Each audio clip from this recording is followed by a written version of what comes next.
ಜನವರಿ 30ನೇ ತಾರೀಕು 1948 ಮಹಾತ್ಮ ಗಾಂಧೀಜಿಯವರ ಹತ್ಯೆ ಮಾಡಿದಂಥ ದಿನ.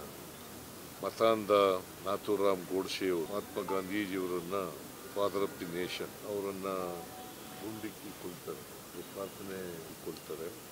ಸಾಯಂಕಾಲ ನಾಥೂರಾಮ್ ಗೋಡ್ಸೆಯವರು ಮಹಾತ್ಮ ಗಾಂಧೀಜಿಯವರನ್ನು ಗುಂಡಿಕ್ಕಿ ಕೊಂದಿರ್ಬೋದು, ಅವರು ಇಹಲೋಕವನ್ನು ತ್ಯಜಿಸಿರ್ಬೋದು. ಆದರೆ ಮಹಾತ್ಮ ಗಾಂಧೀಜಿಯವರ ಮೌಲ್ಯಗಳನ್ನು ಕೊಲ್ಲಲಿಕ್ಕೆ ನಾಥೂರಾಮ್ ಗೋಡ್ಸೆಯವರಿಂದಲೂ ಸಾಧ್ಯ ಇಲ್ಲ, ಬೇರೆಯವರಿಂದಲೂ ಕೂಡ ಸಾಧ್ಯ ಇಲ್ಲ. ಇವತ್ತಿಗೂ ಅವರ ವಿಚಾರಗಳು ಅವರ ಭಾರತ ದೇಶದಲ್ಲಿ ಜಗತ್ತಿನಲ್ಲೇ ಪ್ರಸ್ತುತ ಅಂತಕ್ಕಂಥ ಮಾತು. ಮಹಾತ್ಮ ಗಾಂಧೀಜಿಯವರು ನಿಮ್ಮ ಸಂದೇಶ ಅಂತ ಏನು ಅಂತ ಕೇಳಿದಾಗ ನನ್ನ ಜೀವನವೇ ನನ್ನ ಸಂದೇಶ ಅಂತ ಇದೆ. ಅವರ ಹೋರಾಟದ ಬದುಕು ಇವು ನಮಗೆ ಪ್ರೇರಣೆ. ಬಹುಶಃ ಜಗತ್ತಿನಲ್ಲಿ ಸತ್ಯ ಹಿಂಸೆಯ ಮೂಲಕ, ಸತ್ಯಾಗ್ರಹದ ಮೂಲಕ ದೇಶಕ್ಕೆ ಸ್ವಾತಂತ್ರ್ಯವನ್ನು ತಂದುಕೊಟ್ಟದ್ದು ಬೇರೆಲ್ಲೂ ಕಾಣಲಿಕ್ಕೆ ಸಾಧ್ಯ ಅಲ್ಲ. ಬಹಳ ದೀರ್ಘಕಾಲ ಹೋರಾಟ ನಡೆದಿರ್ಬೋದು. ಆ ಹೋರಾಟದ ನಾಯಕತ್ವವನ್ನು ಮಹಾತ್ಮ ಗಾಂಧೀಜಿಯವರು ವಹಿಸಿದರು. 1915ರಲ್ಲಿ ಅವರು ಭಾರತಕ್ಕೆ ಬಂದರು ದಕ್ಷಿಣ ಆಫ್ರಿಕಾದಿಂದ. ಮೊದಲು ದೇಶವನ್ನು, ದೇಶದ ಜನರನ್ನು, ಸಮಾಜವನ್ನು, ಬದುಕನ್ನು ಅರ್ಥ ಮಾಡ್ಕೊಳ್ತಕ್ಕಂಥ ಪ್ರಯತ್ನ, ಆಮೇಲೆ ಹೋರಾಟವನ್ನು ಪ್ರಾರಂಭ ಮಾಡಿದ್ರು. ಆ ಹೋರಾಟ ಸತ್ಯ ಹಿಂಸೆಗಳಿಂದ ಕೂಡಿದಂಥ ಹೋರಾಟ. ಸಾವಿರಾರು ಜನ ಆ ಹೋರಾಟದಲ್ಲಿ ಭಾಗವಹಿಸಿದರು. ಮಹಾತ್ಮ ಗಾಂಧೀಜಿಯವರ ಹೋರಾಟದ ಫಲವಾಗಿ ನಮಗೆ ಸ್ವಾತಂತ್ರ್ಯ ಸಿಕ್ಕಿತು.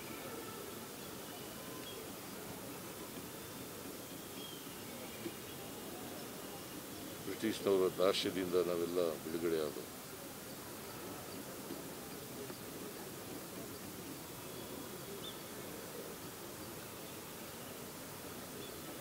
ಅವರು ಒಮ್ಮೆ ಮಾತ್ರ ಕಾಂಗ್ರೆಸ್ನ ಅಧ್ಯಕ್ಷರಾಗಿದ್ದರು. ಅವರ ಅಧ್ಯಕ್ಷತೆಯಲ್ಲಿ ಬೆಳಗಾವಿನಲ್ಲಿ 1924 ಡಿಸೆಂಬರ್ 25, 26, 27 ನಡೆಯಿತು. ಅದರ ಸವಿ ನೆನಪಿಗಾಗಿ ನಾವು ಕಾಂಗ್ರೆಸ್ನ ಅಧಿವೇಶನ ಸವಿ ನೆನಪಿಗಾಗಿ ಬೆಳಗಾವಿನಲ್ಲಿ ಶತಮಾನೋತ್ಸವವನ್ನು ಆಚರಣೆ ಮಾಡಿದೆ.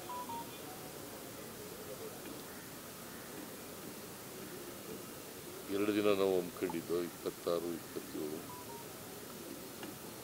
26ನೇ ತಾರೀಕು ಕಾಂಗ್ರೆಸ್ನ ಕಾರ್ಯಕಾರಿ ಸಮಿತಿ ಸಭೆ ನಡೆಯಿತು. ಮಲ್ಲಿಕಾರ್ಜುನ ಖರ್ಗೆಯವರ ಅಧ್ಯಕ್ಷತೆ, ರಾಹುಲ್ ಗಾಂಧಿಯವರು ಕೂಡ ಭಾಗವಹಿಸಿದರು. ಎಲ್ಲ ಕಾರ್ಯಕಾರಿ ಸಮಿತಿ ಸದಸ್ಯರು, ಇತರ ಮುಖಂಡರುಗಳು ಭಾಗವಹಿಸಿದರು. ಅವತ್ತೇ 26ನೇ ತಾರೀಕು ಡಿಸೆಂಬರ್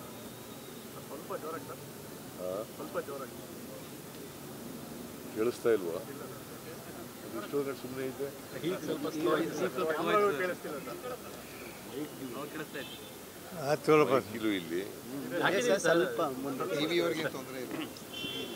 ಇಲ್ಲಿ ನಿಮಗೆ ಪತ್ರಿಕೆಯನ್ನು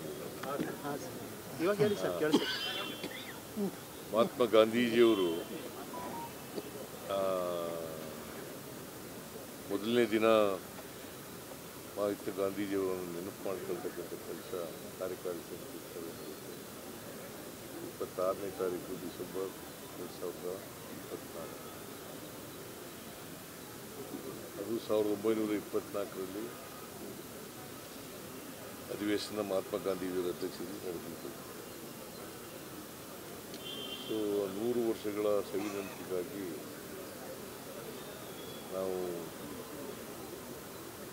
ಕಾರ್ಯಕಾರಿ ಸಮಿತಿ ಸಭೆ ನಡೆಸಿ ರಾಷ್ಟ್ರೀಯ ಕಾರ್ಯಕಾರಿ ಸಮಿತಿ ಮನಮೋಹನ್ ಸಿಂಗ್ರವರು 26ನೇ ತಾರೀಕಿಗೆ ನಿಧನ ಆದವರಿಂದ ಮಾಜಿ ಪ್ರಧಾನಮಂತ್ರಿಗಳು ಅದನ್ನು ಮುಂದೂಡಬೇಕಾದಂಥ ಅನಿವಾರ್ಯತೆ ನಿರ್ಮಾಣ ಆಯಿತು. ಆಮೇಲೆ ನವೆಂಬರ್ 21ನೇ ತಾರೀಕು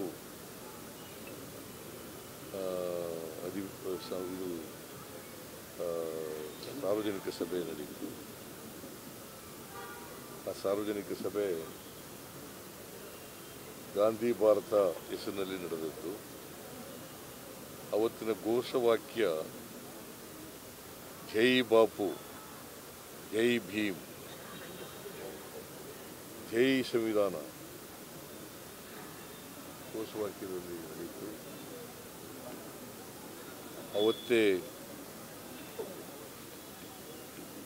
ಮಹಾತ್ಮ ಗಾಂಧೀಜಿಯವರ ಪುತ್ಥಳಿಯನ್ನು ಸುವರ್ಣಸೌಧ ಬೆಳಗಾವಿ ಅದರ ಎದುರುಗಡೆ ಅನಾವರಣ ಮಾಡಿದ್ರು. ಕಂಚಿನ ಪ್ರತಿಮೆ,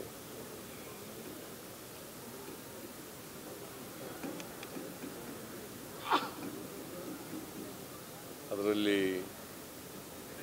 ವಿಧಾನ ಪರಿಷತ್ತಿನ ಸಭಾಪತಿಗಳು, ವಿಧಾನಸಭೆಯ ಅಧ್ಯಕ್ಷರು, ಮಾನ್ಯ AICC ಅಧ್ಯಕ್ಷರಾದ ಖರ್ಗೆಯವರು, ಪ್ರಿಯಾಂಕಾ ಗಾಂಧಿಯವರು, ವೇಣುಗೋಪಾಲ್ ಅವರು ಮತ್ತು ಸುರ್ಜೇವಾಲಾ ಅವರು, ನಾನು, KPCC ಅಧ್ಯಕ್ಷರು ಮತ್ತು ಎಲ್ಲ ಮಂತ್ರಿಮಂಡಲದ ಸದಸ್ಯರು, ಶಾಸಕರು, ರೈತ ಸಂಘದವರು, ಸ್ವಾತಂತ್ರ್ಯ ಹೋರಾಟಗಾರರು ಎಲ್ಲರೂ ಕೂಡ ಭಾಗವಹಿಸಿದರು.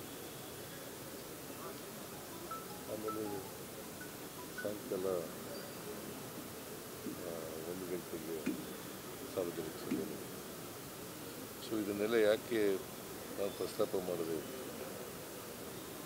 ಶತಮಾನೋತ್ಸವ ಸವಿ ನೆನಪಿಗೋಸ್ಕರ ಇದನ್ನೆಲ್ಲ ಮಾಡಿದೆ. ಮಹಾತ್ಮ ಗಾಂಧೀಜಿಯವರು ಬರೀ ಸ್ವಾತಂತ್ರ್ಯ ಹೋರಾಟ ಮಾಡಲಿಲ್ಲ, ಈ ದೇಶ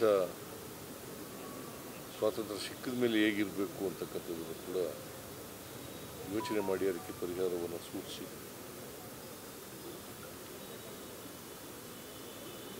ಭಾರತ ದೇಶ ಹಳ್ಳಿಗಳ ದೇಶ, ಹಳ್ಳಿಗಳ ಅಭಿವೃದ್ಧಿಯಾಗಲಿಲ್ಲ ದೇಶ ಅಭಿವೃದ್ಧಿಯಾಗಲಿಕ್ಕೆ ಸಾಧ್ಯ ಇಲ್ಲ ಅಂತಕ್ಕಂಥದ್ದನ್ನು ಮನಗಂಡಿದೆ. ಅದಕ್ಕೋಸ್ಕರ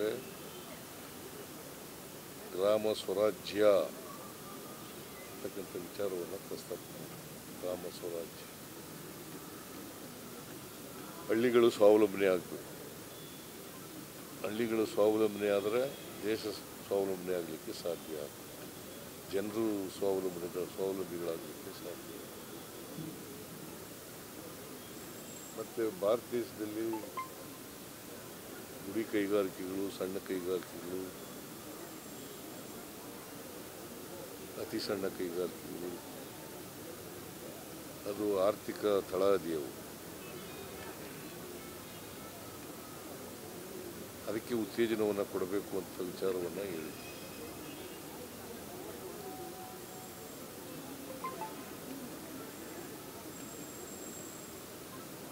ಸೊ ಗಾಂಧಿ ಭಾರತವನ್ನು ಕಟ್ತಕ್ಕಂಥ ನಾವೆಲ್ಲರೂ ಕೂಡ ಪ್ರಾಮಾಣಿಕ ಪ್ರಯತ್ನವನ್ನು ಮಾಡಬೇಕು. ಅವರ ಮೌಲ್ಯಗಳನ್ನು ಜೀವನದಲ್ಲಿ ಅಳವಡಿಸಿಕೊಂಡು ಅದರಂತೆ ನಡೀತಕ್ಕಂಥ ಪ್ರಯತ್ನ.